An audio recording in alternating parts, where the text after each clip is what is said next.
Alauna na ng madaling araw ay gising pa rin si Lola Adelfa. Labis siyang nag-aalala sa apong si Valerie. Hindi kasi ugali ng dalaga na magpaumaga ng uwi. Kapag iniimbitahan nito ng mga kaibigan, ay tumatanggi ang apo niya dahil ayaw nitong iwan siyang mag-isa sa bahay, lalo na't malayo sila sa mga kapitbahay. Napatayo ang matanda nang makarinig na may hinang katok maya-maya. Agad siyang napatakbo sa may pintuan at binuksan yun. Napasinghap siya nang tumambad sa kanya si Valerie. Punit-punit ang damit at basang-basa ng ulan. Ano ka bang bata ka? Bakit ngayon ka lang? Kanina pa kita... Lola! Lola! Diyos ko, Baleleng! Ano nangyari sa'yo? Lola! Halika nga rito at pumasok ka na para maisarado ko na ang pinto. Apo, bakit ganyan ang itsura mo? Sa kagaling, ha? Wala po. Nadulas na po ako. Valerie, huwag kang magsisinungaling sa akin. Kilala kita. Alam ko kapag nagsasabi ka ng totoo, imposibleng napunit ang damit mo dahil lang nadulas ka. Mga hayop sila! Mga demonyo!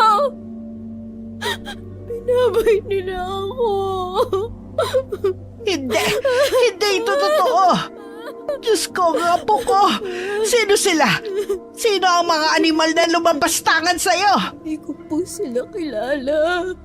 Pero natatandaan ko yung mga itsura nila.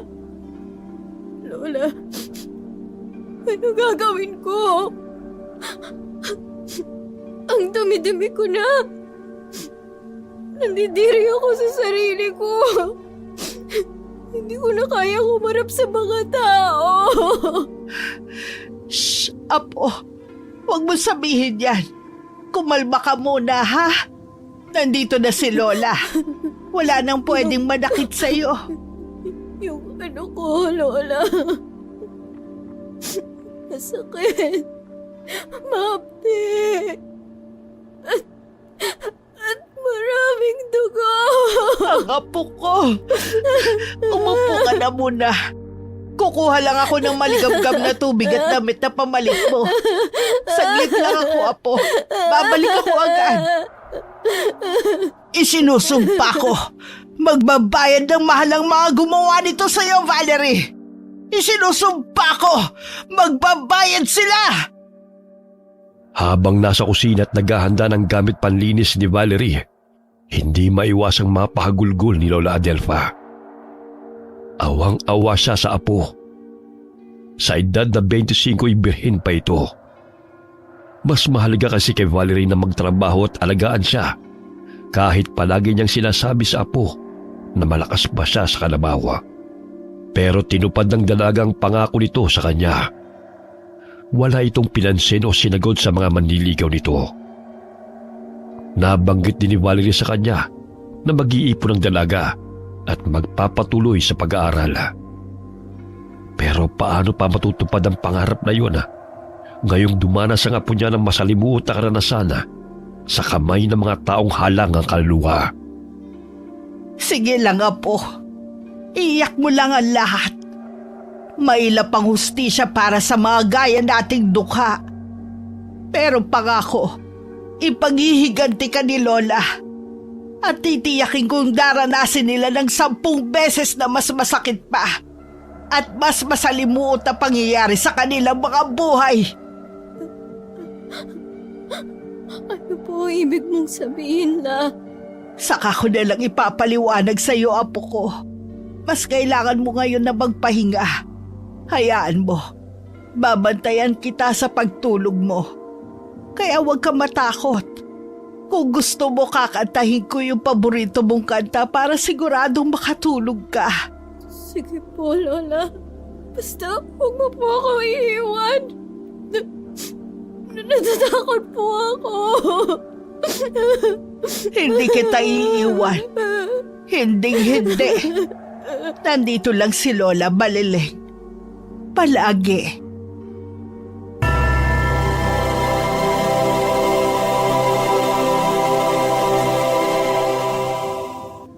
Lunes ng umaga. Masayang kumakain sina Joko, Marvin at Resty sa paborito nilang karinderya, ang Angelina's Eatery.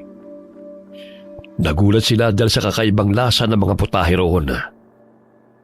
Tita Angie, nag-iba po yata ang timpla ng mga luto nyo.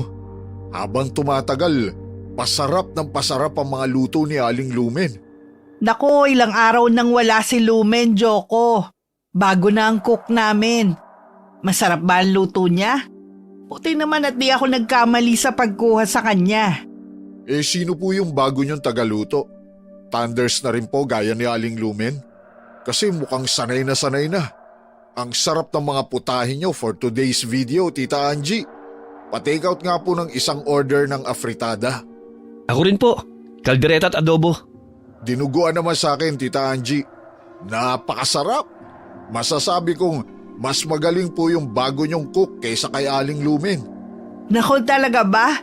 Eh kapag ganyan baka kahit wala pa siyang isang buwan dito sa amin, taasan ko na agad yung sweldo niya. Bakit hindi? Kung masipag naman talaga sa trabaho eh. Ito po sasabihin ko, hindi aabutin ng 12:00, magsasara na kayo ng pwesto nyo. Kasi mahuubos ng maaga mga paninda nyo. Naku, sana nga magdilang anghel ka, Marvin. Para makabawi naman kami mag-asawa ng tulog. Naku, kahit magpustahan pa po kaming 3. Ano mga pre, G? Magkano ipupusta nyo? Ako 1,000. Wow naman, pre. Parang siguradong-sigurado ka talaga sa hula mo ah. Pero tita, kailan po pala namin makikilala at makikita yung bagong cook ng Angelinas? Ah, oo nga pala. Bukas andito na siya. Tutulungan ako sa pagsaserve dahil may pasok na sa eskwela yung mga dalaga ko. Talaga po? Naks naman, aagahan namin lalo bukas. Mas masarap pag mainit yung mga pagkain. Sabi niyo yan ha. Dadagdagan ko ang order ng mga karning lulutuin bukas. Opo, Tita Angie. Baka nga sarado pa kayo, nakapila na kami dito sa labas. Di ba mga pre? Oo nga. Basta wag pong mawawala yung dinuguan. Kasi bukas po yun naman ang titikman ko at iti-take out. O sige, sasabihin ko kay Valerie na masarap pa ng luto bukas sa lahat ng putahe. Valerie? Ang ganda ng pangalan, tita ha. Eh, maganda rin kaya ang muka? Kayo talaga. Bukas malalaman nyo na rin ang sagot kapag nakita nyo na siya. Ito na nga pala yung mga take-out nyo. Pakilis na lang po ulit dito kay Boss Joko. Siya na pong bahala magbayad mamaya. Salamat, Tita Angie. Salamat din sa inyo ha. Bukas ulit. Nagpaalam si Valerie sa lola niya na mag-i-stay in sa bagong trabaho. Hindi na siya nagpakita sa dating pinapasukan dahil bukod sa nahiya na siya sa ilang araw na pag-absent, ayaw niyang magawi muli sa lugar kung saan nilapastangan ng mga di kilalang kalalakihan ang kanyang pagkababae. Pumayag naman si Lola Adelfa, lalo't nangako ang dalaga na uuwi siya tuwing day off.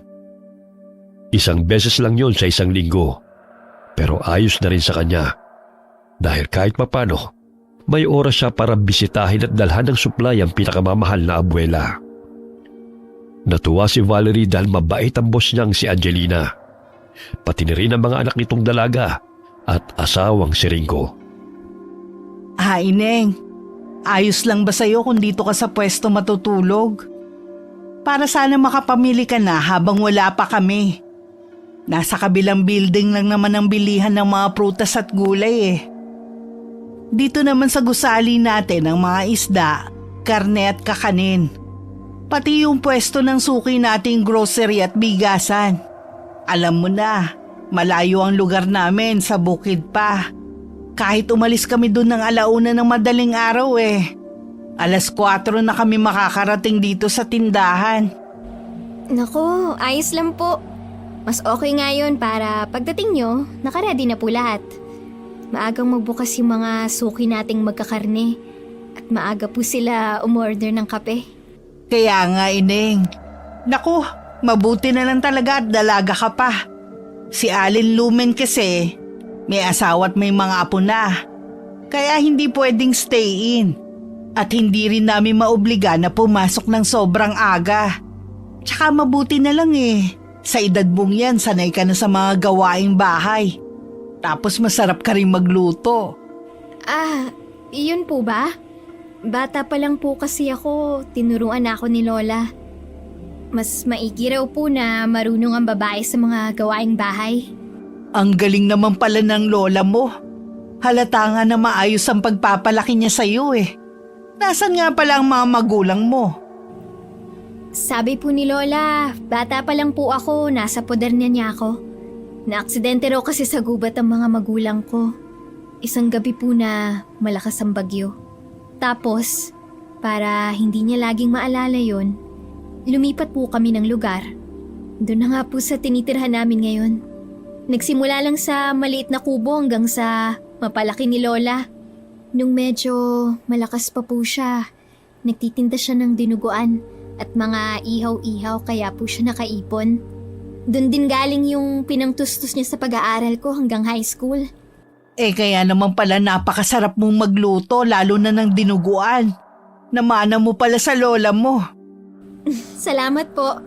Tsaka salamat po talaga dahil tinanggap niyo ako agad dito sa karinderya niyo, Tita Angie. Magaan ang loob ko sa'yo. Pati ng mga anak ko.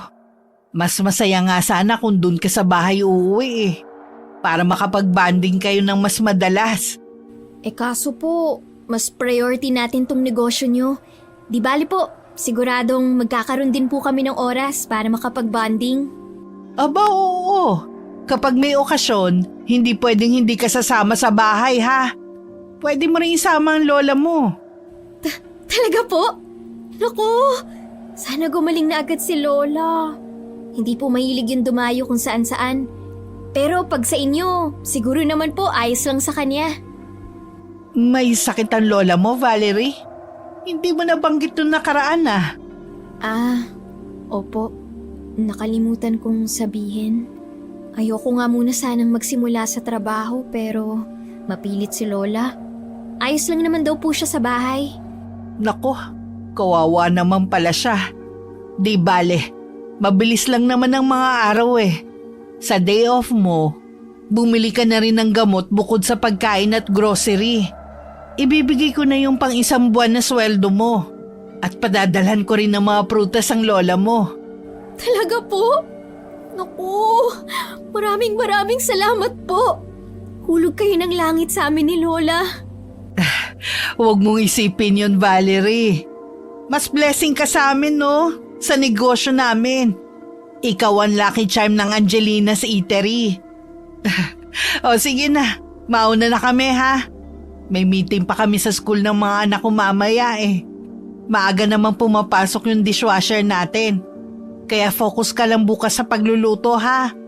Mag-iingat ka rito. Opo, kayo rin Tita Angie.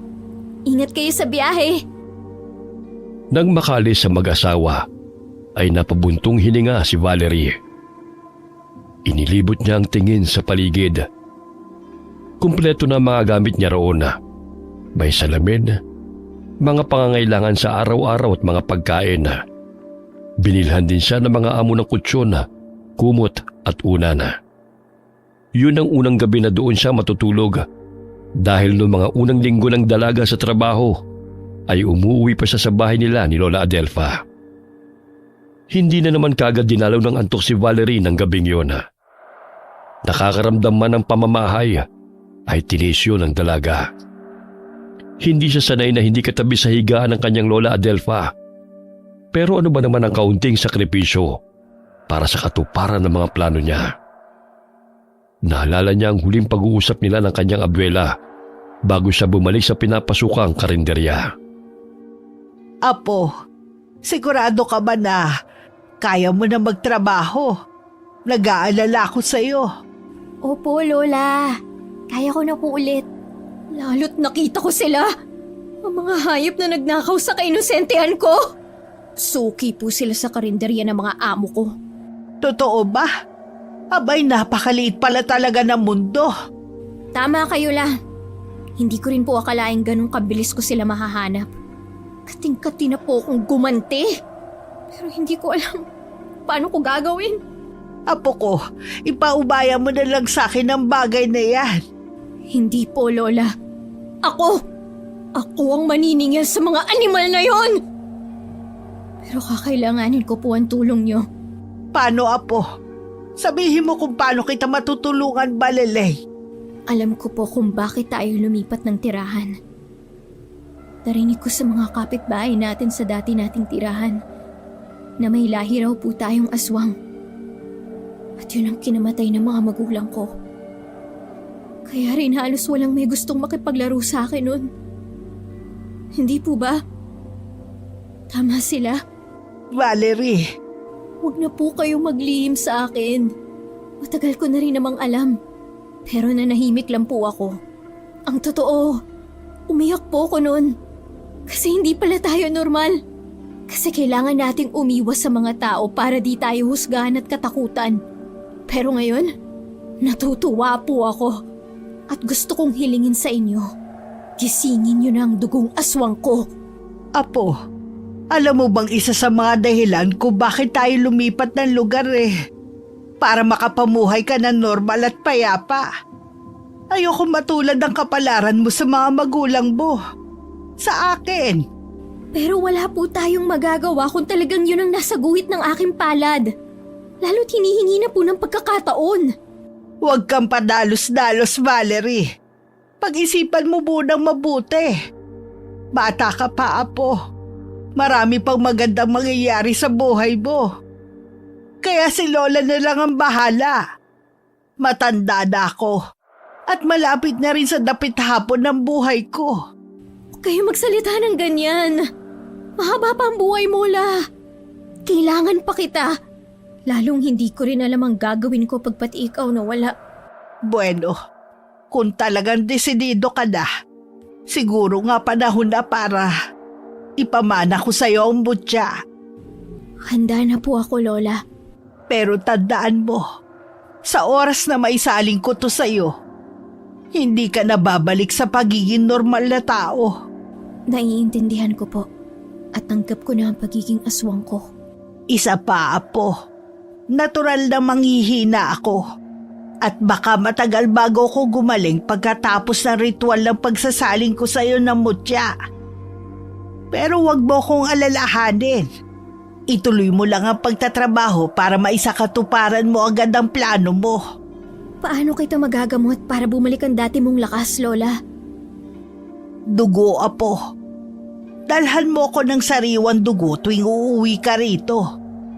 Samahan mo na rin ng sariwang karne kung maaari. Atay at laman loob ng hayop o tao. Ganong mga pagkain na rin ba ang hahanap-hanapin ko? Depende, Apo. Pero hanggat kaya mong pigilan ng sarili mo, gawin mo. Mahirap kung malalaman sa trabaho mo ang tunay nating pagkatao. Huwag kayong mag-alala. Mag-iingat po ako. Para sa inyo at sa mga binabala ko. Kung talagang handa ka na, halika na. At simulan na natin ang pagsasalin. Sige po, Lola. Sabihin niyo lang kung ano mga dapat kong gawin.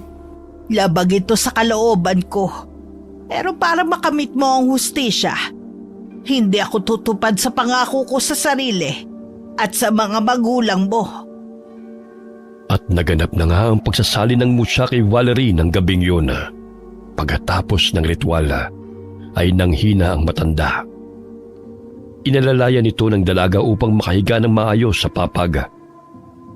Matapos kumuta ng abuela at siguraduhin maayos na ang pwesto nito, lumabas si Valerie upang maghanap ng pagkain. Kailangang maibsan ang kakaibang pagkagutom at pagkauhaw niyang nararamdaman. Yun ang unang gabi niya bilang aswang at dugot laman ng isang buntis na baka ang kanyang naging hapunan. Pagbalik niya sa bahay nila, mahimbing na ang tulog ni Lola Adelfa. Bago tuluyang sumikat ang araw, nagbalik na siya sa dating anyo bilang isang magandang dalaga. Ngunit pagkatapos niyon, bigla namang nagsalimbayan sa isip niya ang mga alaala ng gabing nilapastangan siya. Ang bangungot na dinanas niya sa kamay ng mga lalaking inakala niyang nakainom lamang ng una, pero mga lagu pala sa droga.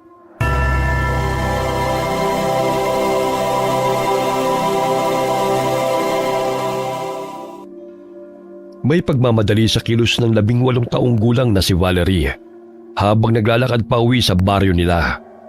Malayo kasi ang uuwian niya mula sa babaan ng jeep. Nagtatrabaho ang dalaga sa isang grocery store sa bayan. High school lamang ang natapos niya dahil hindi na siya kayang paaralin ng kanyang lola Adelfa na siyang tanging kasama niya sa buhay. May ilang tricycle pang nakapila sa kantong binabaan niya. Kaya lamang ay kailangang magtipid ni Valerie. Halos eksakto lamang sa araw-araw nilang pangangailangan ang kinikita niya.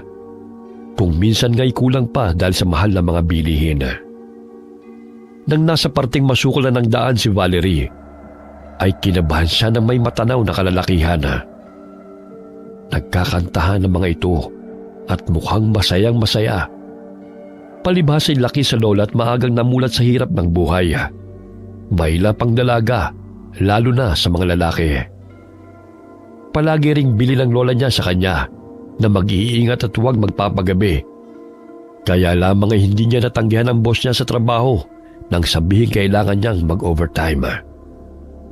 Habang papalapit kay Valerie ang grupong mukhang galing pa sa inuman, ay gumilid siya sa makipot na daan at mas binilisan ang lakad.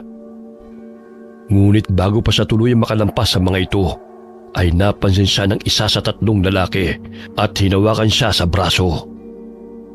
Napapitlag ang dalaga at dahil sa pagkabigla ay nasampal niya ang humawak sa kanya na ikinagulat ng mga ito.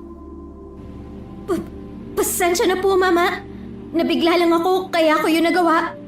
Okay lang, miss. Masakit yung sampal mo Buti na lang maganda ka. Di ba mga pre? Pinasadahan siya nito ng tingin at biglang ngumisi.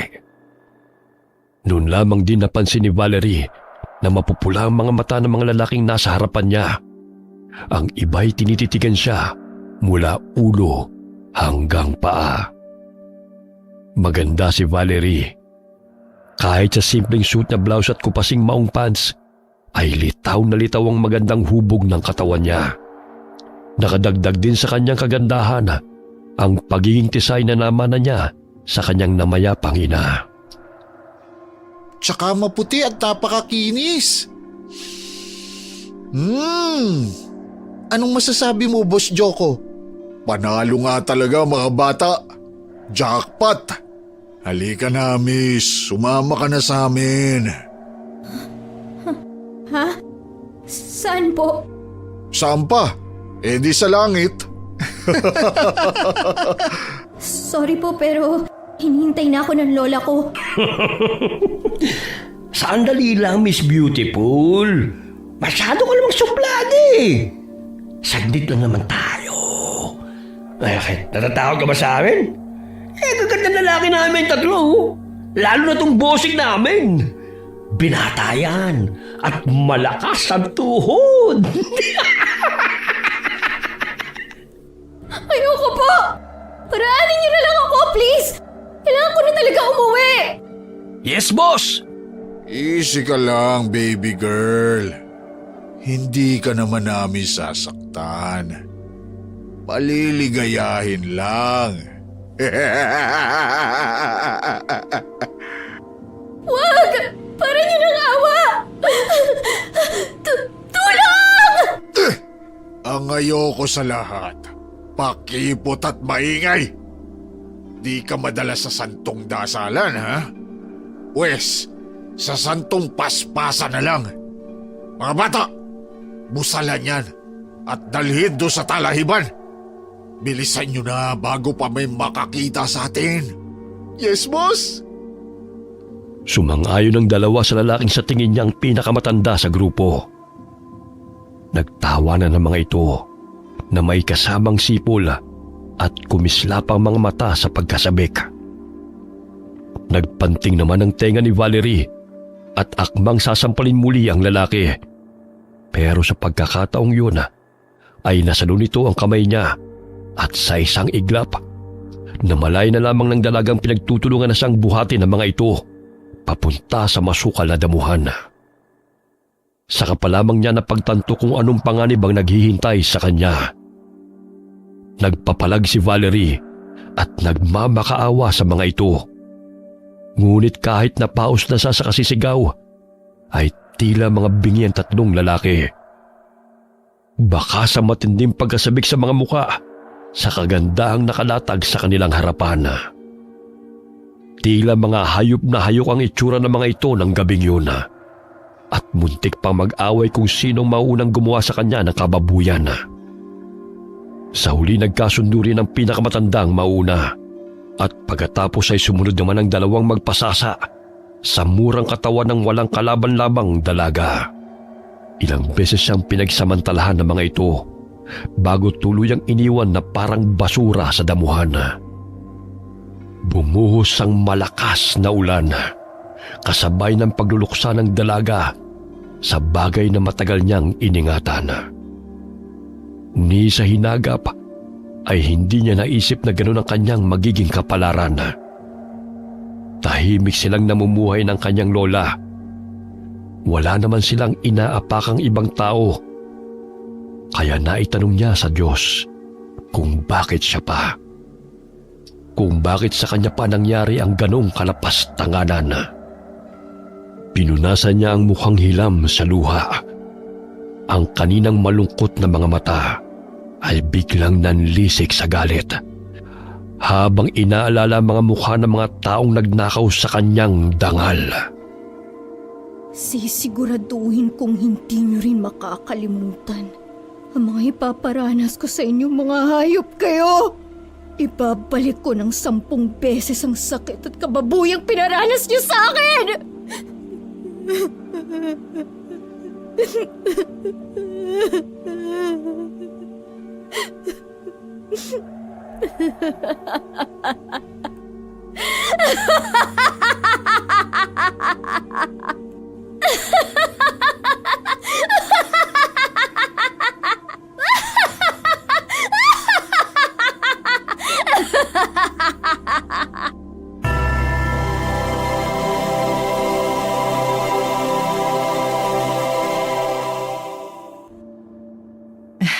Magandang umaga, Ineng.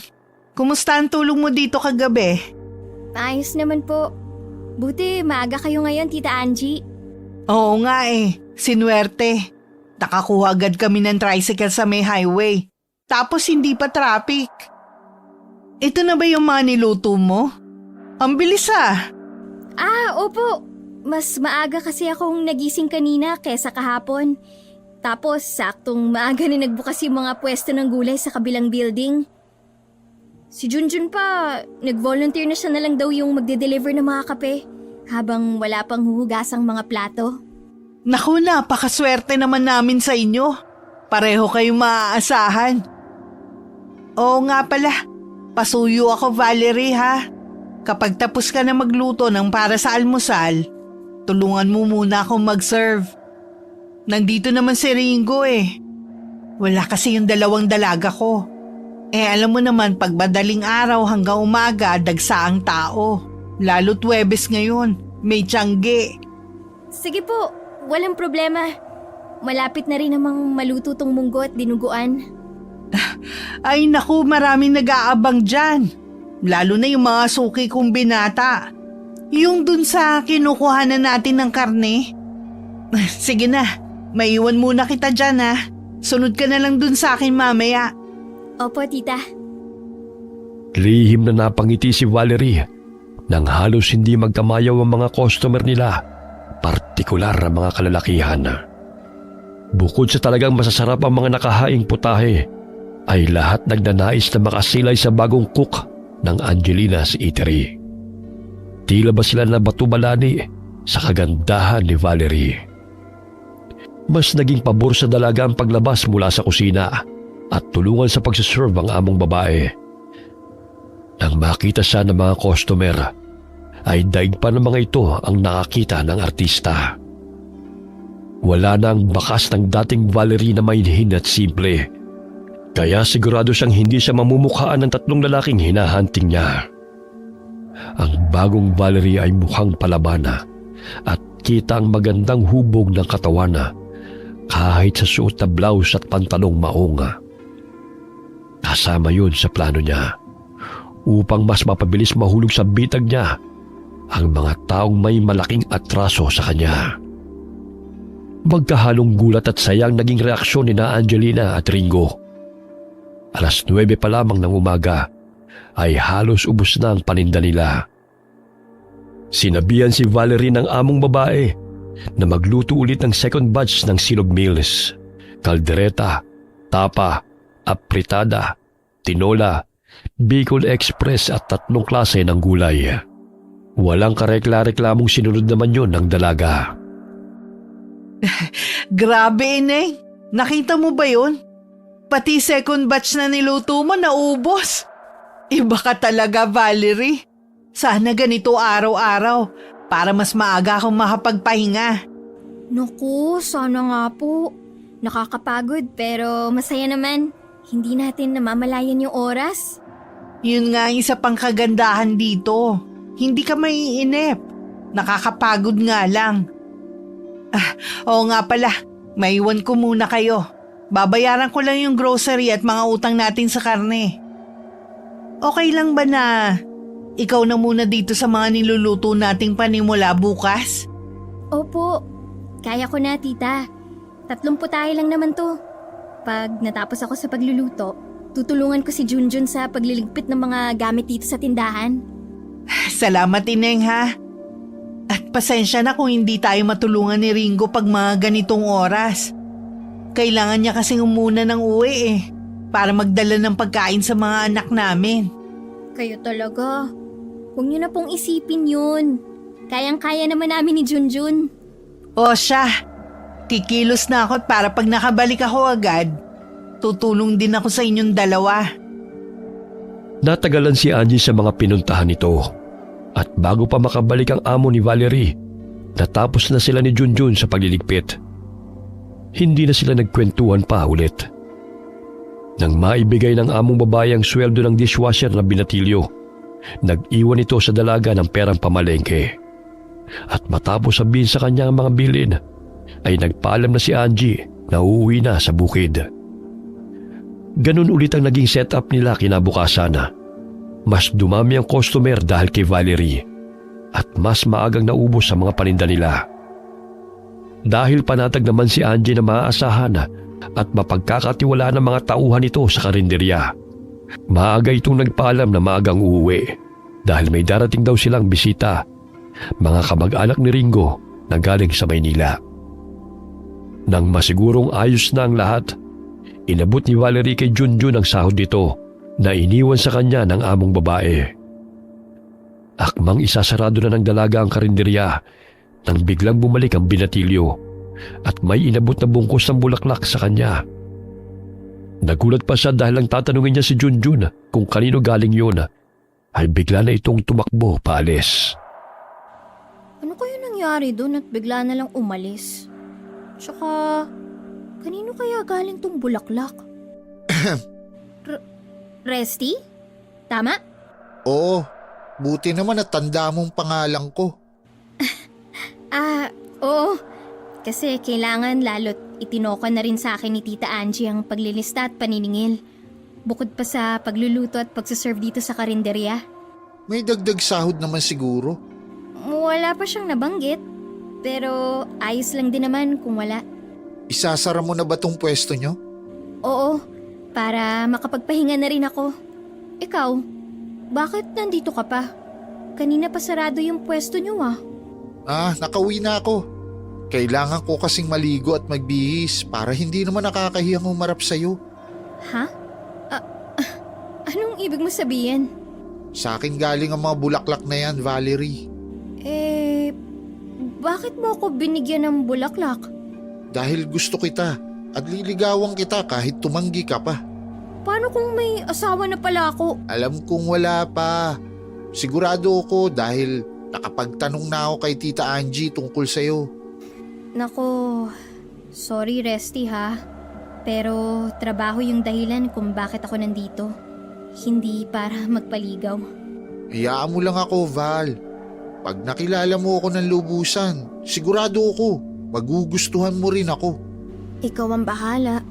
Basta ako, Ayaw kitang paasahin. Kaya tinapat na kita hanggat maaga pa. Hindi pa rin ako susuko, lalo't malinis naman ang intensyon ko sa'yo. Tinamaan talaga ako ng pana ni Cupido eh. Naku, baka gutom lang yan, Resty. Hindi ah, seryoso talaga ako. Oo nga pala. Kung wala kang gagawin sa Lunes, baka pwede kitang yayain sa bahay. Birthday ko kasi. Happy birthday na agad. Day off ko yun. Kaya lang, uuwi kasi ako. Dadalawin ko si Lola. Saglit lang naman, Val. Pagkatapos, ihahatid kita sa inyo. Para makilala ko na rin yung lola mo. Hindi ko pa yan masasagot sa ngayon, Resty. Okay lang. Next week pa naman yun. Mahaba pa ang oras para mapag-isipan mo. Tumalikod si Valerie kay Resty at inilapag ang hawak na bulaklak sa mesa. Doon lihim siyang napangisi. Mukhang umaayon lahat sa plano niya. Sa halip na itaboy na ang lalaki, biglang nagbago ang isip niya. Resty? Nagmamadali ka ba? Ibig ko sabihin, aalis ka na? Baka may lakad ka pa. Wala at hindi rin ako nagmamadali, Valerie. Bakit? Wala naman. Nakalimutan ko palang mag-thank you. Na-appreciate ko tong flowers kahit di ikaw yung nag-abot sa akin. Ang gaganda at ang bango. Talaga? Okay lang ba kung araw-araw kitang bigyan ng bulaklak? Tsaka sa susunod, ako na mismo yung mag-aabot sa'yo. Kung di naman abala sa'yo, okay lang naman sa akin. Oo nga pala, parang nakakangalay tumayo, no? Upo kaya muna tayo. Mamaya na lang ako magsasara nitong pwesto. Sigurado ka ba? Baka inaantok ka na. Mas kailangan mong magpahinga lalo't maaga ka na namang gigising bukas. Ano ka ba? Okay nga lang. Ayaw mo ba akong kausap? Nahihiya ka lang siguro magsabi na gusto mo nang umalis. Naku, di ah. Sabi ko nga eh. Upo na tayo, Val. Nilapitan ni Valerie si Resty habang may matamis na ngiting nakapaskil sa kanyang labi. Hindi naman ito makapaniwala ng tabihan niya sa upuan. Patay mali siyang idinikit ng dalaga ang braso sa binata. Alam niyang nasisilip na nito ang mapuputi niyang dibdib dahil mababa ang neckline na suot niyang bestida. Pinayagan naman siya ni Angie na isuot ang mga damit na komportable siya. Kapag nasa duty siya, natatakpan naman ang apron ng mahubog niyang katawan. Napansin niyang umiwas si Resty at pasimpleng lumayo sa kanya. Natawa sa isip si Valerie na mapagtantong naiilang sa inasta niya ang lalaki. Kung hindi niya lang alam na isa ito sa mga bumaboy sa kanya noon, baka maniwala siyang maginoo ito. Masaya silang nagkwentuhan at hindi na nila halos namalaya ng oras. Lingid sa kaalaman ng dalawa, isang oras na rin nagmamasid sa kanila si Joko. Bumalik din ito sa karinderya at may dala ring bulaklak at mga regalo. Pero naunahan pala ito ng tauhang si Resty. Type din ng lalaki si Valerie. Unang kita pa lang ni Joko sa dalaga ay nabatubalani na ito sa taglay na ganda at alindog ng bagong tindera ng Angelina's Eatery. At hindi ito makakapayag na maunahang mapasagot ni Resty si Valerie. Itinapo ni Joko mga dala sa nakitang basurahan bago lumapit sa dalawa. Miss, bukas pa pala kayo. Sakto pala. Pa-take out ako ng dinuguan. Meron pa ba? Boss Joko? Oh, Resty. Bakit parang nakakita ka ng multo? Tsaka bakit ka nandito? Kanina ka pa nakauwi ah. Teka, wag mo sabihing pinopormahan mo tong magandang tindera / tagaluto ni Tita Angie. Boss, kasi... Dinuguan ba ka mo? Oo, meron pa. May nagpatira kanina kaso nalimutan yata, di na binalikan. Mga 4 na order pa naman yun. Wow, parang sinadya. Ibig sabihin, parang nakatadhanang nalimutan ng customer para sa akin na lang talaga mapunta. Oo nga. Teka, ilang order ba bibilihin mo, boss? Lahat na yon, Miss Beautiful. Tsaka, wag mo na akong suklian. Deserve mo ng tip. Kasi, bukod sa mabait ka sa customer at masarap magluto, napakasipag mo pa. Di ba, Resty? Oo, boss. Sama ka sa bahay. May ipapakita ako sa'yo. Saka mo na lang ulit digahan nito si Valerie. Maawa ka naman sa tao. Kailangan din niya ng pahinga. Sabi ko nga, boss Joko, magpapaalam na talaga ako dapat sa kanya kanina bago ka dumating. Talaga ba? Buti naman. Ito na yung order mo, Boss Joko. Salamat ah. Akala ko masasayang tong dinuguan. Di na kasi binibenta ni Tita Angie kapag di bagong luto. Kung nalaman nila agad kanina na di na babalik yung customer, naiuwi sana nila to sa bukid. Tsaka maaga rin silang umalis kanina. Salamat din, Valerie. Buti na lang talaga at bukas pa kayo. Nagustuhan din kasi sa bahay itong special dinuguan mo. Naglilihi pa yung ate ko, kaya bumalik talaga ako dito para mag-take out. Talaga ba? Naku, dapat ko palang sarapan lalo yung timpla sa mga susunod na araw. Okay na okay yung ganitong luto mo, Val. Lahat ng putahin nyo dito, masasarap. Laging babalik-balikan talaga kapag natikman. Oo na. Bola na yan bata eh. Tara na nga. Para makapagpahinga na si Valerie. Sige, alis na kami. Pasensya na sa pang-aabala sa'yo nitong mokong na to ah. Naku, wala yun. Nag-enjoy naman din ako sa kwentuhan namin kanina. Ingat ka dito, Valerie. And see you tomorrow. Salamat. Kayo rin, ingat kayo. At Resty, salamat uli sa bulaklak. Walang anuman, Val. Basta ikaw. Alis na kami, ha? Talagang magpapakit ka pa bata. Halika na nga.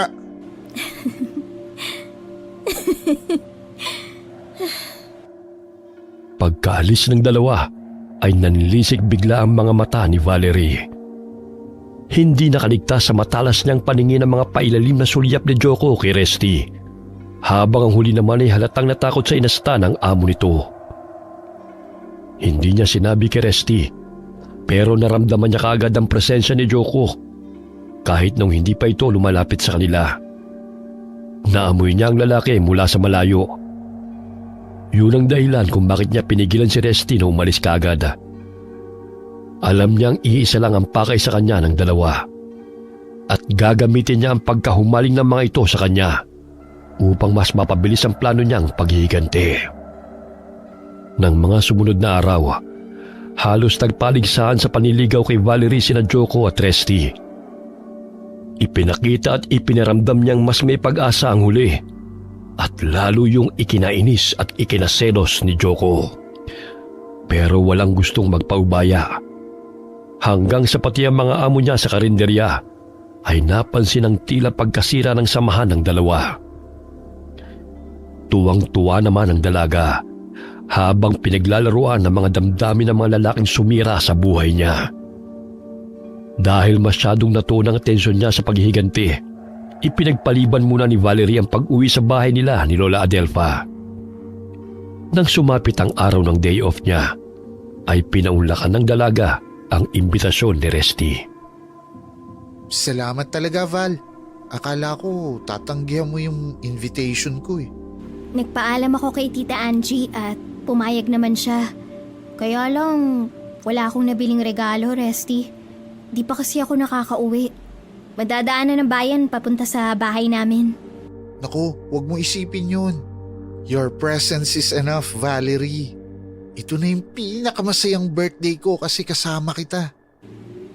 At huling birthday mo na rin, Resty. Ha? Ibig ko sabihin, huling birthday mo na binata ka. Kasi, malay mo, next year, may asawa ka na. O di kaya, baka may anak ka na. Kinabahan ako dun ah. Ikaw talaga. Palabiro ka rin pala minsan. Paano kung di pala ako nagbibiro? Val naman, Ang creepy mo ngayon. Na baka nga may asawa at anak ka na sa next birthday mo. Yung kasi yun. Ayaw mo ba? Di naman sa ayaw. Siyempre gusto ko, no? Lalo na kung ikaw yung mapapangasawa ko.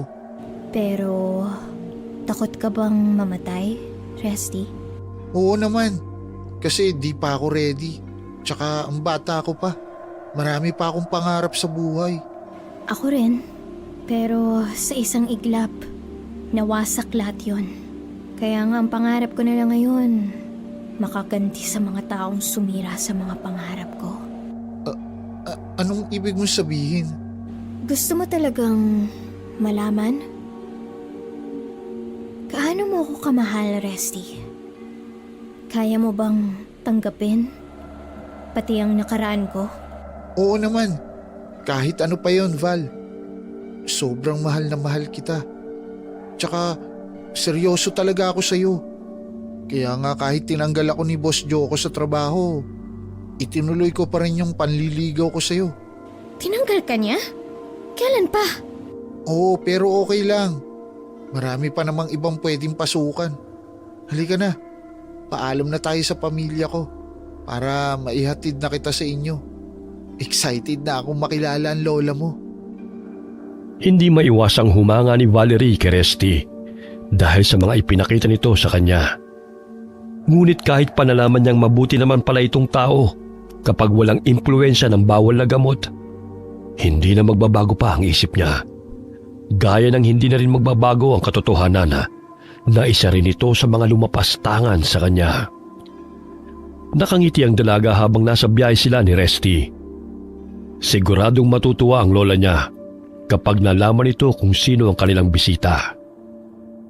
Ngunit nagtaka ang dalaga pagpasok sa loob ng bahay. Malinis naman doon na.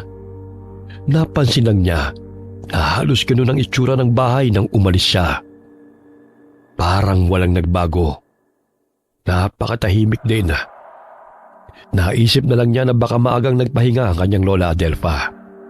Nagpaalam siya kay Resty na iiwan muna ito sa salas para puntahan sa kwarto nila ang abuela.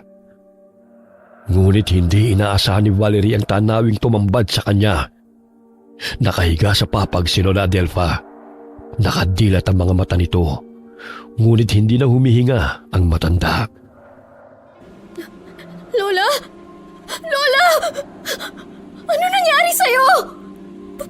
Bakit ganito? Ang lamig ng mga kamay mo at naaglas na ang katawan mo. Lola Adelfa! Dahil sa matinding emosyon, hindi napigilan ni Valerie ang mapasigaw. Narinig naman ni Resty mula sa salas ang ingay na nagmula sa kwarto nila, kaya agad itong tumakbo para silipin ang dalaga. Ngunit natigilan ito. Gimbal na gimbal sa nakita. Agad na rumihistro ang matinding takot sa mukha nito pagkakita sa matandang nilalangaw na. Nanilisik naman ang mga mata ni Valerie at marahas na nilingon ng lalaki. Dahil doon, lalong natakot si Resty. Akmang tatakbo ito paalis. Ngunit mabilis itong dinaluhong ng noon ay unti-unti nang nagpapalit anyo na si Valerie. Umalingaw-ngaw sa katahimikan ng gabi ang malakas na sigaw ng binata. Ngunit dahil malayo sa mga kapitbahay ang tahanan ng maglola, walang nakaalam sa mga nangyari. Habang pinagmamasdan niya ang wala ng buhay na katawan ng manliligaw, naalala ni Valerie ang bili noon sa kanya ni Lola Adelfa. Sariwang dugo at laman loob ng tao o hayop. Kaagad niyang inipon sa isang lalagyan ng dugo ng lalaki at dinukot ang atay nito, puso at laman loob. Pagkatapos ay dinala niya yun kay Lola Adelfa. Labis na namangha ang dalaga dahil matapos niya itong patakan ng sariwang dugo sa bibig ay biglang suminghap ang matanda. Senyales na buhay pa ito. Sinamantala niya ang pagkakataon nang mapainom ni Valerie sa abuela ang lahat ng dugo ni Resty. Isinubo niya naman dito ang puso ng binata na pumipintig-pintig pa. Maya-maya pa, tila asong ulul si Lola Adelfa Nang mabilis nitong hilahin sa kanya ang hawak niyang atay at laman loob, sa kanya ito nilantakan na. Sarap na sarap ang matanda sa sariwang pagkain. Natataka man si Valerie. Pinigilan niya ang sarili. Hindi pa siya maaaring tumikim ng karne ng tao dahil hindi pa tapos ang plano niyang paghihiganti.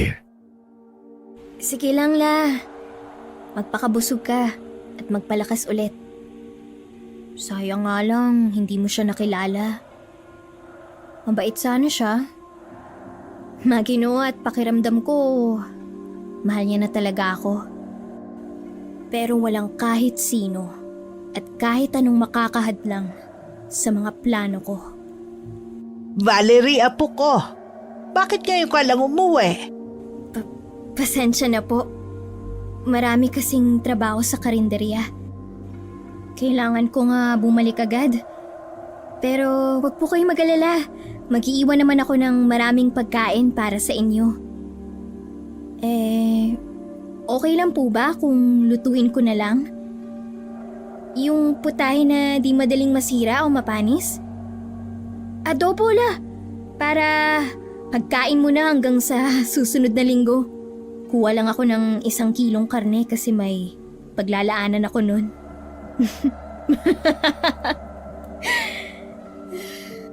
Apo, hindi sa hayop galing yung pinapainom at pinapakain mo sa akin. Ang galing niyo, Lola! Hindi nga po sa hayop yun. Kay Resty. Isa ba siya sa mga... Opo, 2 na lang ang kailangan kong iligpit. Pero, paglalaroan ko muna sila at pahihirapan. Baleleng, talaga bang itutuloy mo pa yung binabalak mo, ha?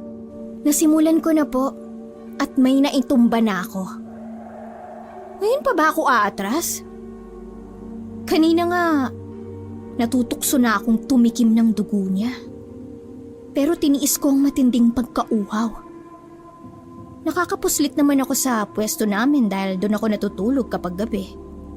At pag ako na lang mag-isa sa tindahan, sariwang dugo at laman loob ng manok ang lagi kong hapunan. Ang apo ko, talagang katulad ka na rin namin ng mga magulang mo. Opo, Lola. At ganito pala maging aswang? Masarap sa pakiramdam. Malakas ang pandam ako at pandinig. At masyadong matalas ang pang-amoy kahit saan yung tao ko, Lola. Nakakamangha. Ganito pala ang pakiramdam na maging malakas. Kayang-kaya kong paikutin sa mga palad ko ang mga taong may atraso sa akin. At kayang-kaya ko rin silang durugin. Pumaylang lang sa ereng malakas at malademonyong halakhak ni Valerie. Nalulungkot man sa naging kapalaran ng apo. Wala nang magagawa pa si Lola Adelfa, kundi humiling na sana'y huwag ikapahamak ng dalaga ang paghihiganti niya. Tinupad nga ni Valerie ang pangako niya na ipagluluto muna ng adobo ang abuela bago siya bumalik sa trabaho. Naisip ng dalaga na tikman ang nalutong karne ni Resty at halos mabaliw siya sa kakaibang lasa noon. Napakasarap at malinamnam. May 1 kilong karne siyang itinabi at sinangkot siya bago ilagay sa isang baunan. Itinago niya yun sa isang lumang lata ng tinapay na dati nilang lalagyan ng bigas. Sigurado siyang matutuwa ang mga susunod niyang bisita sa ipapakain niya sa mga ito. Nang masigurong maayos na ang lahat, nagpaalam na si Valerie kay Lola Adelfa. Kahit hating gabi na noon, ay hindi naman siya natatakot maglakad mag-isa sa kalsada. Wala na ring dumadaang sasakyan sa ganong oras. Malayo pa ang dalaga sa palengke, pero malapit na siya sa bayan. Nang may mamataan siyang parang taong nakatayo sa gilid ng daan, mukhang nag-aabang na masasakyan. At habang papalapit siya rito, ay unti-unting napangiti si Valerie nang malaman niyang babae pala yun. Isang babaeng may malaking tiyan. Tita Angie, pasensya na po. Tinanghali ako ng gising. Napuyat kasi ako sa pagbabantay kay Lola. Nagkasakit po siya nung wala ako. Oh, Valerie, nandito ka na pala. Naku, okay lang yon. Kasama ko naman ang mga dalaga ko eh. Sila na muna ang nagsaserve habang ako dito sa pagluluto. Kumusta na ang lola mo? Pinainom mo na ba ng gamot? Hindi yata kasi sanay na hindi kayo magkasama kaya ganon. Siguro nga po. Tsaka baka dala na rin ng katandaan. Oo nga po pala. Ano pa yung mga lulutuin, tita? Halos naluto ko na lahat ng pang-almusal. Maaga kasi kami kanina. Kami yata ang nauna ngayon dito sa palengke. Tapos tinulungan din ako magluto ni Ringo. Pero yung dinuguan, naku, ayokong pakialaman Ineng. Specialty mo yun eh. Tsaka kabisado na ng mga customer natin ang timpla mo. Lalo na si Joko. Sige po, ako na pong bahala sa dinuguan. Tapos magluluto na ako ng mga para sa tanghalian na putahe. O siya, maiwan na muna kita ulit dito ha. Nakaredy na naman ang mga lulutuin eh. At kumpleto na rin ang mga sangkap na gagamitin. Sasaklolohan ko muna yung 2 kong dalaga. At baka natataranta na naman sa dami ng mga tao. Oo nga po. Lalo't marami na namang magpapabalot at deliver ng pansit. Kaya bilisan mo na yan dinuguan, Ineng. Dahil pihadong yan na naman ang request nilang toppings.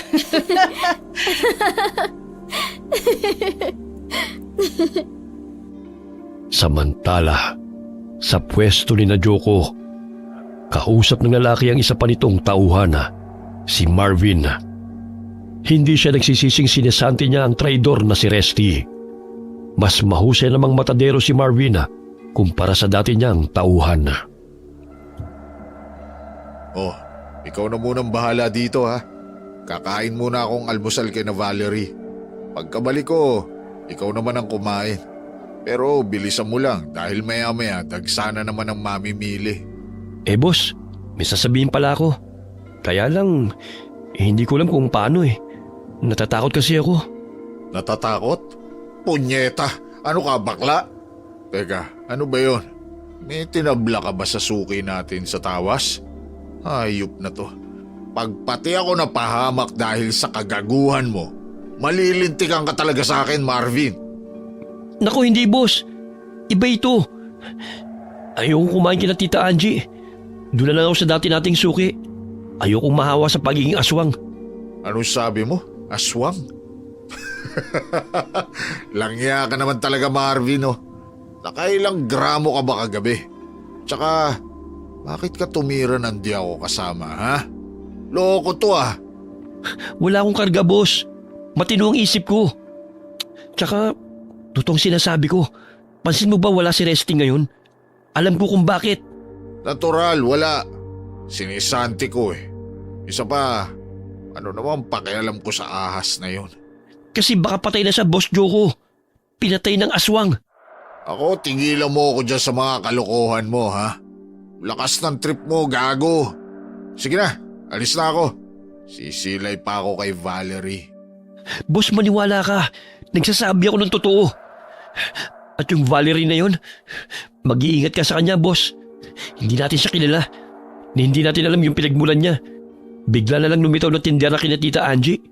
Sandali nga, tumahimik ka muna. Tumatawag ang bayaw ko. O Kuya Paolo, bakit ka napatawag? May order ka bang karne o may pa-takeout ba ulit si Ate Jenny? Ano? Puta! Si ate nawawala! Aswang? Sigurado ba kayo? Hintayin niyo ako dyan. Papunta na ako. Aswang, Boss Joko? Sabi ko na sa iyo eh. May aswang na dayo dito sa atin. Mamaya mo na ituloy ang kwento mo. Magbantay ka dito. Ipaubos mo tong mga paninda natin, Marvin. Babalik ako mamaya. Kailangan ko lang puntahan ngayon ang ate ko. Sige, boss. Mag-iingat ka. Lalong nahintakutan si Marvin pagkaalis ni Joko. Hanggang maubos ang tinda nitong karne, ay hindi nakakain ng lalaki. Hindi nito kayang makita at harapin si Valerie. Sigurado siyang may itinatago ang bagong tindera ng Angelina's Eatery at may kinalaman ito sa pagkawala ng dati niyang kasamahan na si Resty. Naghintay si Marvin hanggang alas 12 ng tanghali. Nang hindi pa rin bumabalik si Joko, nagpasya na siyang umalis.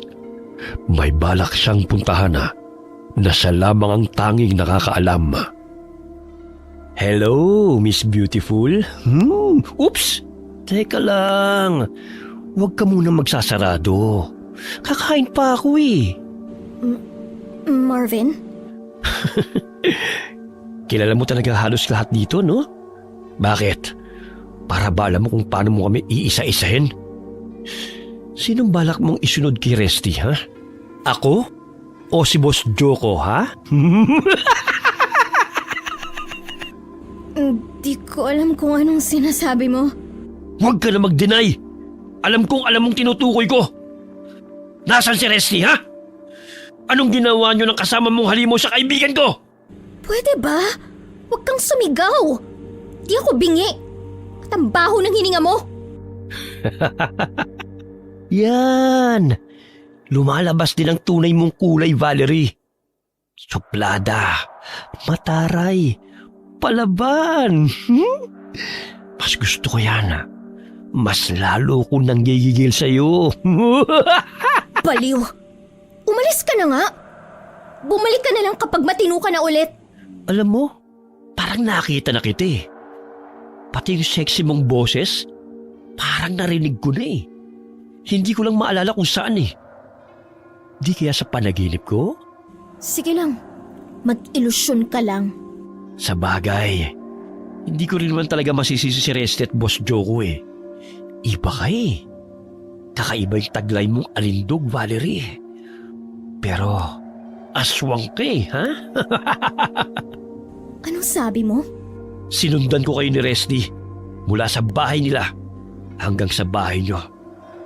Ang huling narinig ko, nagsisisigaw siya.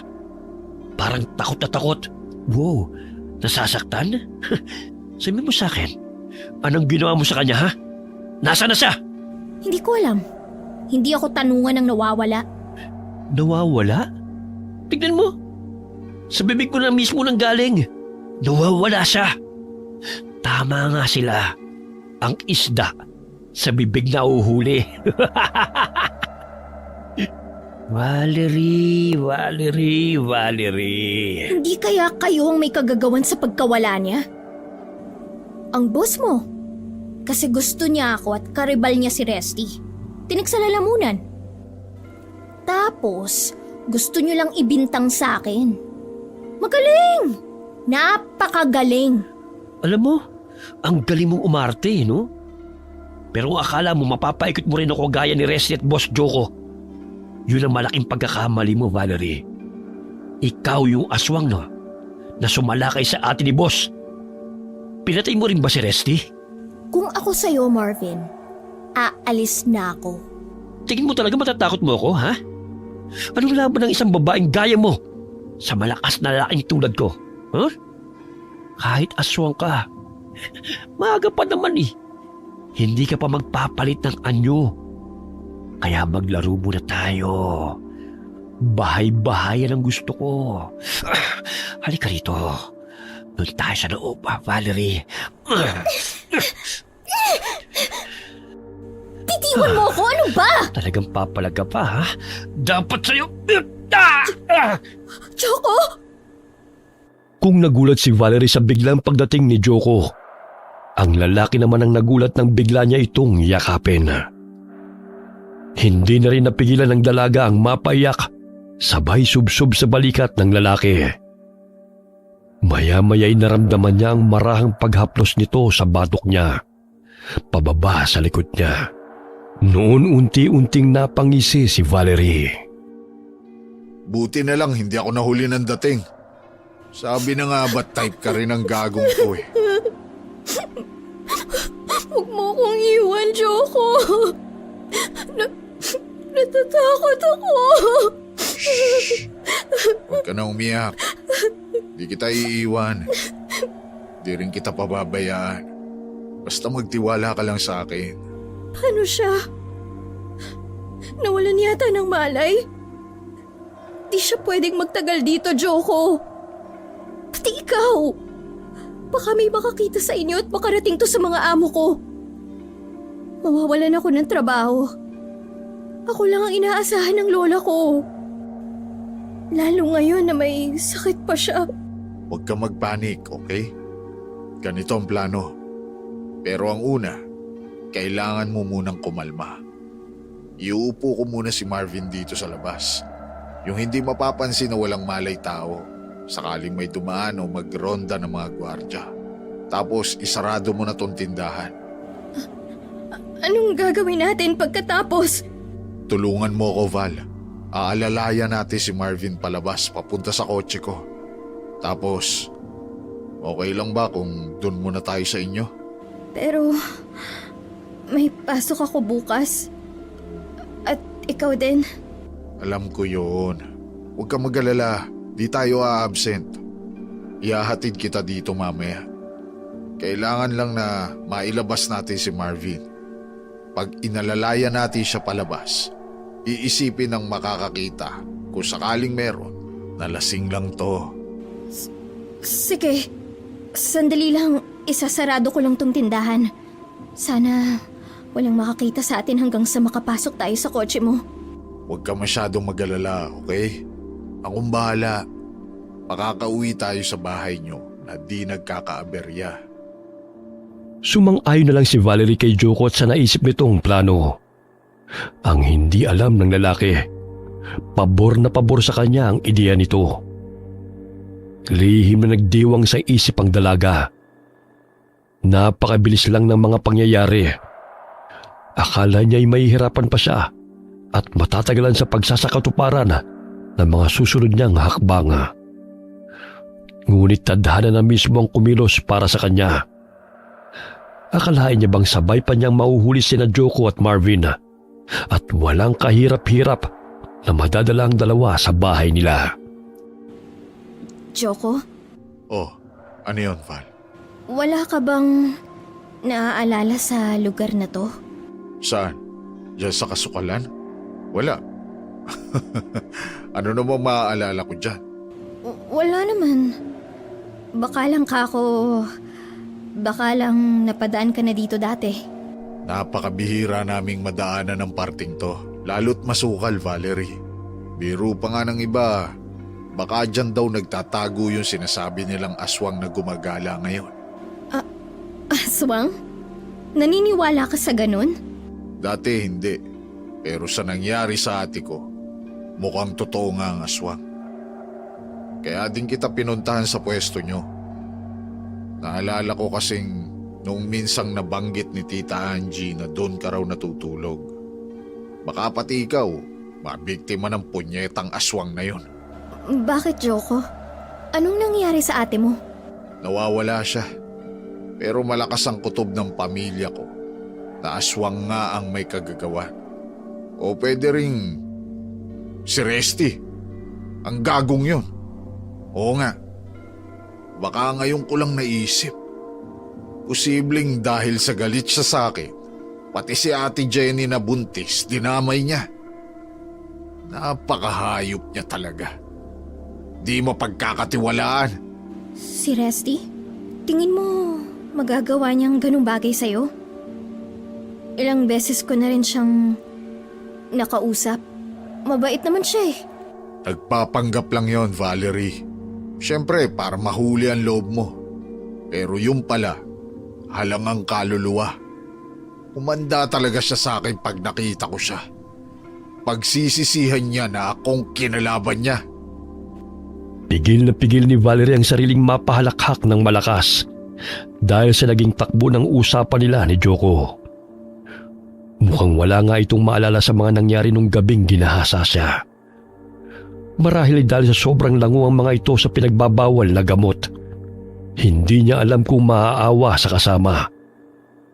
Galit na galit ito kay Resty sa pag-aakalang ang dating tauhan na nakadisgrasya sa atin itong buntis.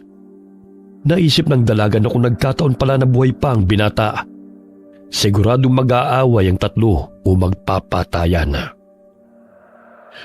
Natigil ang pagmumuni-muni niya nang mapansing malapit na sila sa bahay nila ng lola niya. Napuno ng pananabik ang puso ni Valerie. Hindi na siya makapaghintay na maisagawa ang mga susunod na hakbang sa plano niyang paghihiganti. Nang makapasok sila sa loob ng bahay, sinadya niyang sugatan sa braso si Joko gamit ang matatalas niyang kuko. Nagulat ang lalaki pero agad ding naniwala ng sabihin ng dalaga na hindi niya yun sinasadya. Sigurado siyang maaamoy ng abuela niya ang sariwang dugo ng kasama. At hindi nga siya nagkamali ng sapantaha. Dahil maya-maya lang, patakbong lumabas mula sa kwarto nila ang matandang aswang at mabilis na dinaluhong si Joko. Kinagat nito sa braso si Joko na labis na ikinagulat ng huli.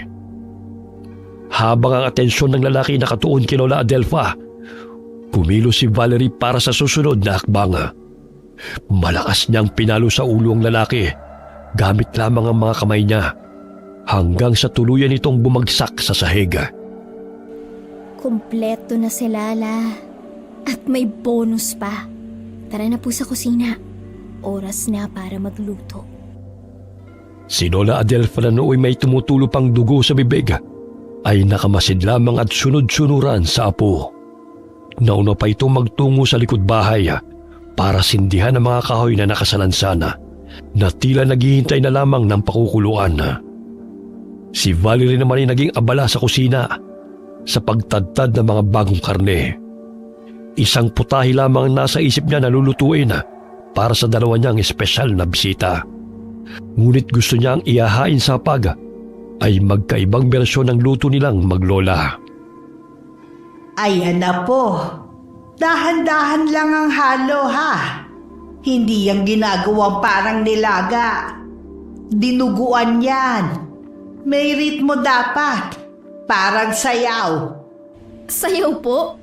Lola, baka masunog pa to kung sasayaw-sayaw ako rito. Ikaw talaga baleleng.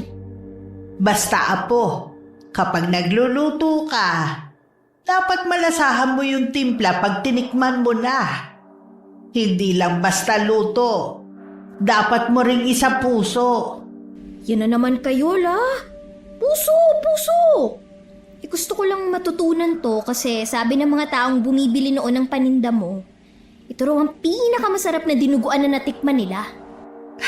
Oo, apo. Yan ang luto kong hiling ng lolo mo na matikman bago siya binawian ng buhay. Dinuguan na may sili at taba ng baboy. Kaya sa bawat halo ko ng dugo, naaalala ko pa rin siya. Kaya pala parang may kakaibang amoy, La. Parang amoy ng alaala. Tama ka. Ngayon nilagay mo na yung bawang. Durog dapat hindi hinihiwa. Gumamit ka ng bote ng mantika. Kapag durog ang bawang, mas lumalabas ang lasa dahil sa katas. Parang tao. Parang tayo, apo. Kapag nadudurog, saka mo malalaman kung gaano katatag. Lola naman, oh. Ang lalim niyo talaga. Kahit bawang lang ang pinag-uusapan natin. Ganun talaga, apo. Ang pagluluto parang buhay. Kapag minamadali mo o pinili kung paano mabilis na aasenso, kahit pa may naaagrabyado kang tao, hindi mo malalasap ang sarap ng tunay na tagumpay. Ayan na po. Ilalagay ko na tong suka. Pero, ang tapang ng amoy. Huwag muna balele. At huwag mong hahaluin. Hayaan mo lang. Kapag hinalo mo agad mag-aamoy lansa yan. Naku, Lola! Dinuguan lang po ito, ha? Baka mamaya may hugot ka na naman po tungkol sa pag-ibig at pag-aasawa. Aba, lahat ng putahe may hahambing sa isang relasyon yan, apo. Haluin mo habang inilalagay mo yung dugo. Dahan-dahan lang. Parang experiment po pala sa science, La. Tama yan. Pero tandaan mo, Kapag huminto ka sa paghalo, magbubuo-buo yan. Parang pag-aaral, apo. Kapag di mo pinursige, hindi mo maaabot ang mga pangarap mo sa buhay. Ang dami niyong alam, Lola. Dapat pala magturo ko sa mga bata dito sa atin tuwing Sabado ng umaga. Ay, hindi na kaya ng tuhod ko yan. Kaya ikaw na ang magtuturo sa kanila balang araw. Sasabihin mo sa kanila, ito ang dinuguan ni Adelpha. Hindi lang espesyal na putahe, kundi isang pamana. Lola, yung lasa po nito, parang may nararamdaman akong magkahalong lungkot at saya. Ganyan talaga, apo. Ang tunay na masarap na dinuguan, hindi lang galing sa baboy, kundi galing sa pagmamahal na nagluto nito. La, gusto kong matutunan lahat ng luto nyo. Yung sinigang, adobo, pati yung ginataang hipo na may sili. Dako, kakayanin natin yan lahat. Pero sa ngayon ito na muna. Tikman mo, Baleleng. Grabe, La! Ang sarap! Salamat, apo ko. O, bilisan na natin. Sadyang dinamihan ko to para makapagdala ka sa teacher at mga kaklase mo. Naku, gusto nga nila yung dinuguan mo, Lola. Nung isang beses nga, nagbaon ako at natikman nila. Hindi na nila makalimutan yung lasa.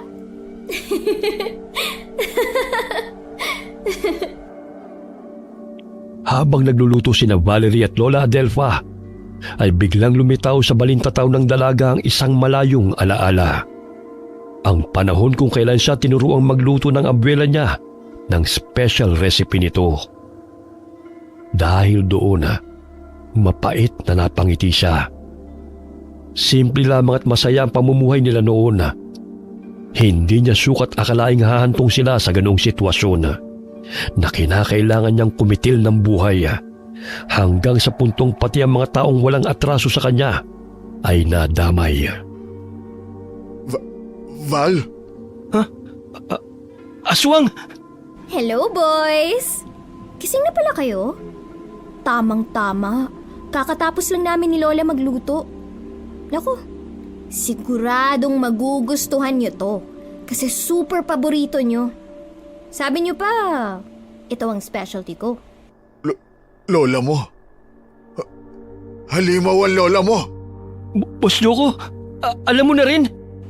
Ano bang sinasabi mo, Joko? Baka masamang panaginip. Ano ka ba? Nalimutan mo na ba? Si Lola Adelpha yung nagbukas sa atin kanina. Hindi ko alam kung panaginip lang ba yon. Kung dinadaya lang ba ako ng mga mata ko kanina. Tsaka, bakit nakatali ang mga kamay namin, Valerie? Yan ba? Wala naman. Para lang may thrill.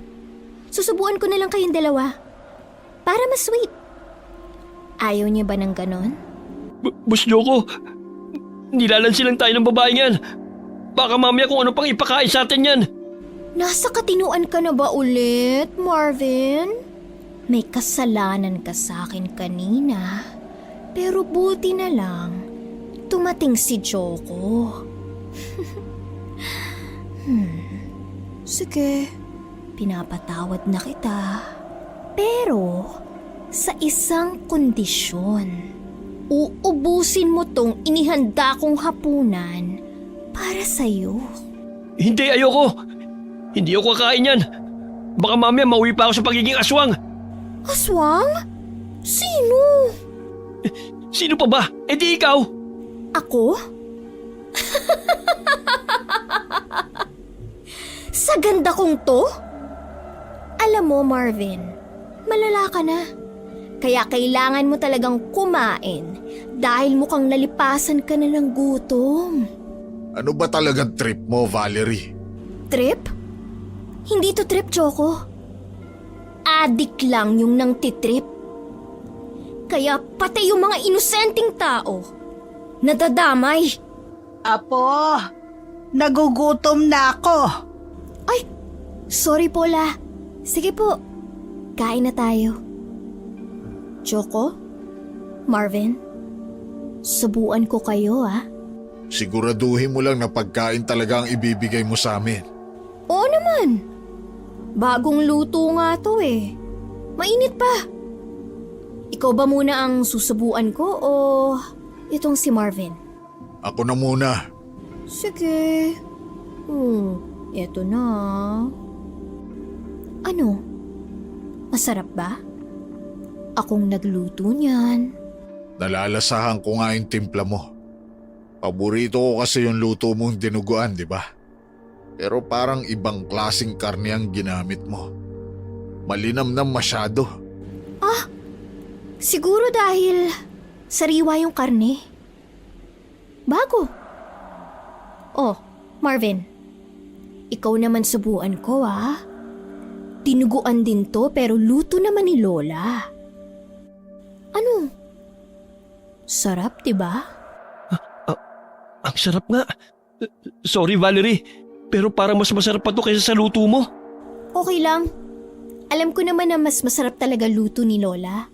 Patikim nga rin ako ng luto ng lola mo.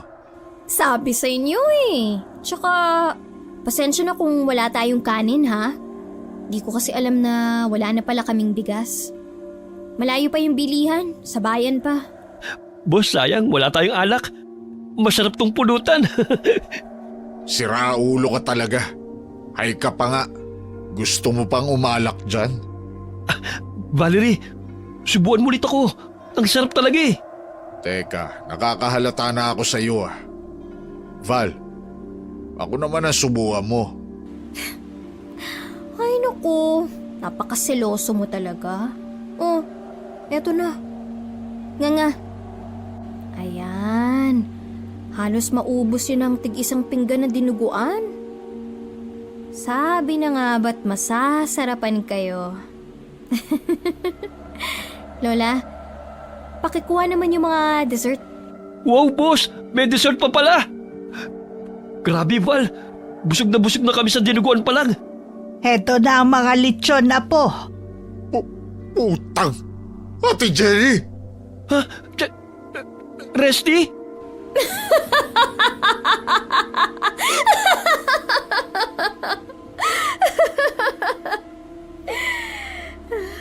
Okay lang sa akin na subuan ko rin kayo ng lechon. Kaninong ulo tayo unang kukurot? Ikaw? Hayop ka! Anong ginawa mo sa ate ko at kay Resty? Ikaw kasi boss eh, ayaw maniwala sa akin eh. Sabi ko naman sa iyo eh, huwag ka magtitiwala sa babaeng yan. Tayo nang isusunod niya, Boss Joko. Halimaw sila maglola. Mga aswang! Punyeta Marvin, pwede ba tumahimik ka? Para kang bakla kung matungal lang iyak dyan. Naalala mo yung tanong ko sa'yo kanina sa biyahe? Nung nasa tapat tayo ng masukal na parte? Doon sa lugar na yon, binaboy ako ng mga lalaking di ko kilala. Isang gabi, habang pauwi ako galing trabaho, 3 sila. Hindi ko kilala. Mga lasing sa droga. Nagmakaawa ako, pero hindi sila nakinig. Wala akong kalaban-laban. Val, Boss, naalala ko na. Kaya pala parang pamilyar siya. Siya yun, boss. Yung babaeng ginahasa natin at iniwan sa damuhan pagkatapos. Aswang pala! Aswang siya, boss! naghihiganti ka. Kaya ka nag-apply na tindera sa Angelinas. Planado lahat. At iniisa-isa mo kami. Inuna mo si Resty. Pero bakit, Valerie? Bakit pati ang inosente kong ate? Bakit hindi? Inosente rin naman ako. Pero anong ginawa niyo, ha? Kaya ngayon, matitikman niyo ang matinding galit ko! May sidemonyo ka talagang babae ka! Tulong! Tulungan niyo kami! Umalingaw-ngaw sa katahimikan ng gabi ang mga sigaw ni Marvin at malakas na halakhak ni Valerie. Batid niya kahit anong paghingi ng tulong pa ang gawin ng dalawa. Hinding-hindi maririnig yun ng mga kapitbahay nila. Habang takot na takot si Marvin, si Joko naman ay nag-aapoy ang mga matang nakatitig sa kanya. Pilit kumakawala sa pagkakatali nito sa upuan. Si Lola Adelfa naman ay hindi na napigilan ng sariling lantakan ng mga litsyong nakahain sa lamesa. Mga ulo nila Resty at Jenny. Dahil doon, lalong tumindi ang galit na nararamdaman ni Joko para kina Lola Adelfa at Valerie. Kung ako sa'yo, Joko, huwag ka na magtangkang alisin ang tali sa mga kamay mo. Hinding-hindi kayo makakatakas sa amin ni Lola. At hindi na kayo makakalabas pa ng buhay sa bahay na to. Hayop ka, Valerie! Halimaw! Kapag talaga nakalagko tong tali sa mga kamay ko, magtago na kayong maglola dahil totodasin ko kayo! Valerie, patawarin mo na ako. Nadamay lang naman ako eh. Si Boss, siya talaga yung mastermind sa paggagahasa namin sa'yo. Iisa lang ang likaw ng mga bitukan nyo ni Resty, Marvin. Ahas ka rin. Traidor. Pag nakatakas ako dito, ikaw ang uunahin kung patayin gago ka. Nagsasabi lang naman ako ng totoo, Boss eh. Ayoko pang mamatay. Valerie, parang awa mo na. Pakawalan mo na ako. Promise, hindi ako magsusumbong sa mga pulis. Kahit kanino, huwag mo na akong papatayin.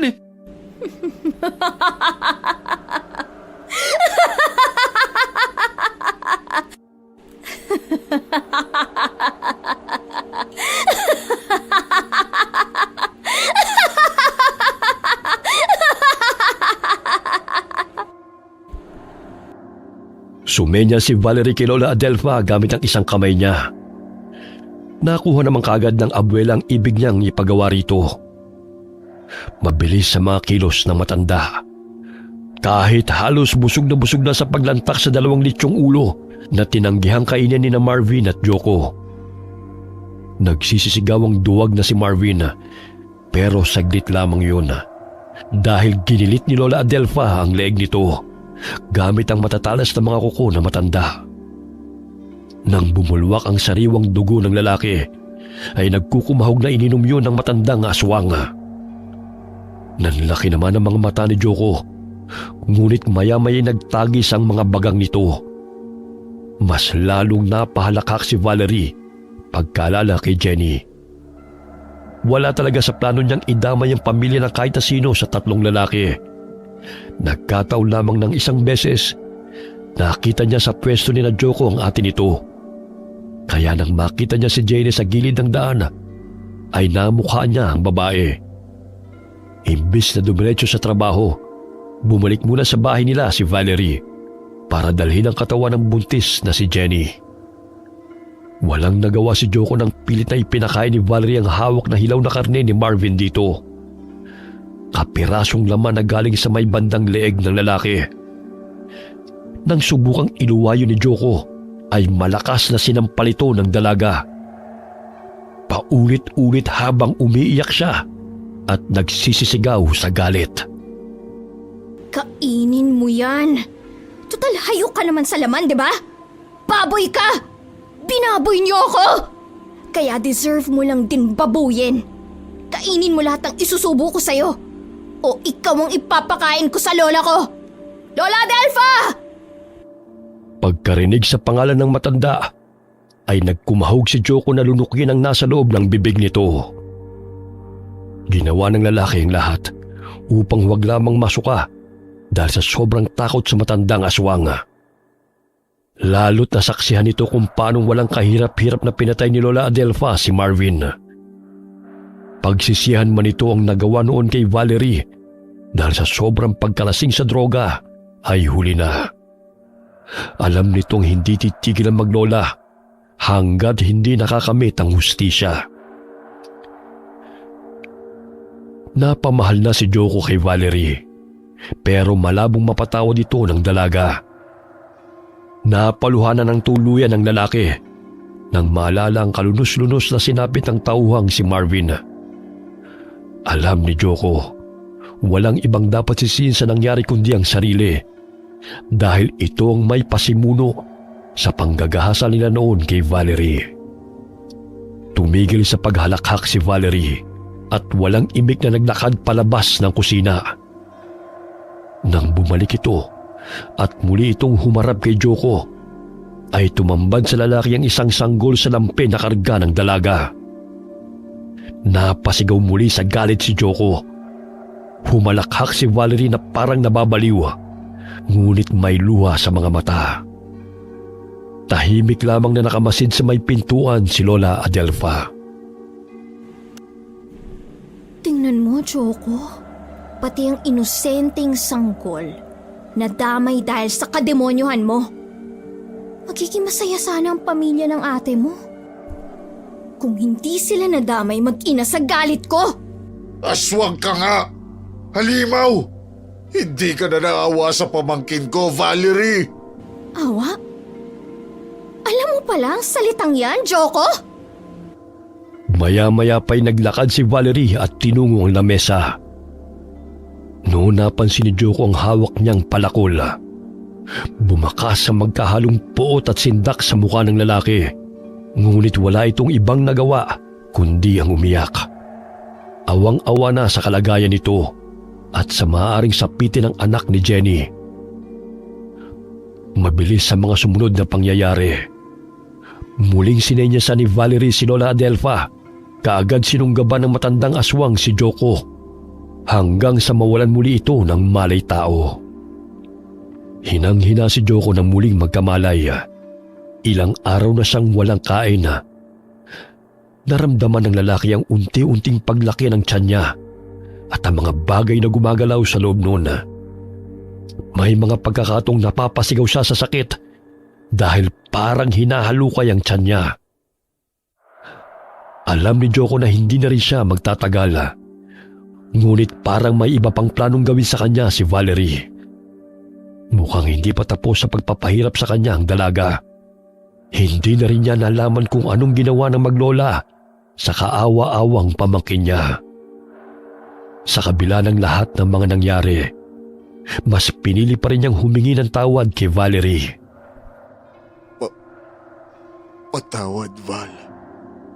Sana mapatawad mo ako. Kami, hindi namin sinasadya. Walang kapatawaran ang ginawa niyong paglapastangan sa akin. Kaparusahan. Yon ang nararapat sa inyo. Papunta na tayo sa pinaka-exciting na part. Mabilis muli ang mga sumunod na pangyayari. Napahiyaw si Joko sa labis na sakit nang putulin ni Valerie ang pagkalalaki nito gamit ang palakol. Hinati ni Valerie sa dalawang natanggal na parte ng katawan ni Joko at sinubukang ipakain yon sa lalaki. Ngunit nagpapalag ito. Sinabunutan niya ito ng mahigpit at malakas na ibinalya sa dingding. Halos mabaliw na si Joko sa mga nangyayari. Binalot ng takot ang buong sistema nito pagkakita sa malahalimaw na anyo ni Valerie. Tulong! Tulungan niyo ako! Asa kang may makakarinig sa'yo, Joko! Lalong napasigaw ang lalaki nang ihagis dito ni Valerie ang lasog-lasog na katawan ni Marvin. Naging tila musika sa pandinig niya. Ang mga hiyaw ng lalaking hindi magtatagal ay susunod na rin sa mga kaibigan nito sa hukay. Dinampot ni Valerie ang palakol na nasa sahig at dahan-dahang naglakad palapit kay Joko na nooy nakahiga pa rin at halos hindi makabangon. Napagapang ito habang nanlalaki ang mga mata nang mahulaan kung anong balak gawin ng dalaga. Pakiusap, Val. Huwag mong gawin sa akin yan. Nagmakaawa rin ako sa inyo noon. Paulit-ulit, Joko. Paulit-ulit. Pero walang nakinig at naawa sa akin. Ni isa sa inyong tatlo. Tinapoy niyo ko ng ulit. Val!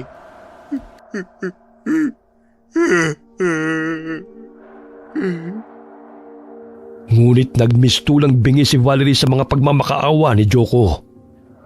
Hinawakan ito ng lola niyang aswang sa magkabilang braso at walang nagawang binata laban sa lakas ng matanda. Umalingaw-ngaw muli ang sigaw ni Joko sa buong kabahayan nang walang kaabog-abog na pinutol ni Valerie ang mga braso nito at binti. Sa sobrang galit ay gigil na pinagtatadtad yun ng dalaga hanggang sa tuluyang magkapira-piraso at kumalat sa sahig. Napanganga si Joko sa nasaksihan. Halos wala nang lumabas na boses sa lalamunan. Nang akmang papalakulin muli ni Valerie ang binata, ay mabilisang sinunggaban ni Lola Adelfa. Kinuha nito ang hawak niya at inihagis sa labas ng pinto. Gusto na sana niyang tapusin ang buhay ni Joko. Tatagpasin niya ang leg nito gamit ang palakol at pagkatapos ay tatadda rin ang katawan nito ng pinong-pino. Tama na, Apo. Nakaganti na tayo sa kanila. Huwag mo nang dungisan ng marumi nilang dugo ang mga kamay mo. Sapat nang pinahirapan mo sila, pinaglaruan, at tinanggalan ng kaligayahan. Napailing si Valerie habang umiiyak. Nangako siya sa sariling walang makalabas ng buhay sa pamamahay nila, sino man kina Joko at Marvin, at paninindigan niya yun. Kailangang mawala sila, Lola. Hindi na dapat hinahayaang mabuhay pa ang mga hayop na katulad nila. Mga demonyo! Mga walang puso at konsensya! Ayokong maulit pa sa ibang babae ang nangyari sa akin, La. Natigilan na maglola nang biglang sumigaw ng malakas si Joko. Nang lingunin nila ito ay nasindak sila sa nakita. Sumabog ang tiyan ng binata at nagsilabasan doon ng matatabang uod na tumama naman sa mukha at katawan ng wala ng buhay na si Marvin. Yun na ang tuluyang ikinasawi ni Joko. Hinayaan naman ni Valerie si Marvin na pagpiestahan ng mga uod. Tapos na, Apo. Tapos na rin ang misyon ko. Kapag nanghina ako muli, huwag mo na akong paiinumin ng sariwang dugo. Pagod na ako, Valerie. Gusto ko na magpahinga. Kung mapagbibigyan mo ko, ang huling kahilingan ko, ibaon mo sa ilalim ng lupa ang katawan ko. Sa sandaling tuluyan na akong malagutan ng hininga. Pagkatapos lumipat ka ulit ng tirahan, magpakalayo-layo ka at magbagong buhay. Kasama siya. Lola! Mas nanaig pa rin ang kabutihan sa puso mo. Dahil ang sanggol na yan, hinayaan mo mabuhay, Baleleng. Lola ko! Lola Adelfa!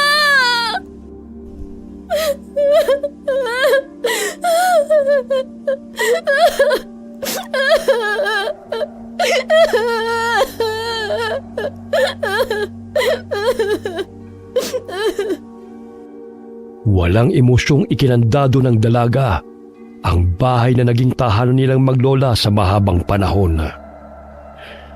Naiwan doon ang nabubulok na mga katawan ni na Joko at Marvin. Nakamit na niya ang hustisya. Okay, sana po nagustuhan niyo ang kwento natin ngayon. Shoutout po tayo kay Irma Umali. Maraming salamat. Ingat ka lagi dyan sa Italy and God bless you, friend. Hi kay Martes ng Suganub Fiesta Community, Porac, Pampanga. Hi Sally Albino from Kawayan City, Isabela. Hi kay Zachary Saranillo. Hi kay Maribeth Peldonan from Saudi Arabia. Hi Ann Fuentes from Dubai. Shout out Central Moms ng Pasig. Kamusta po kayo? Hi kay Christina Karandang ng Palawan. Shout out sa Rago family, Relox family, and Regala family from Jeneline Rago from Sibuyan, Romblon. Hi kay Corazon Ingay. Hi kay LS Delgaco from London. Hi kay Daybot from Australia. Alright. Paalala lang po, lagi po tayo mag-iingat at uso po ang sakit ngayon. Remember, health is wealth. Marami pong salamat sa inyo and God bless all of you.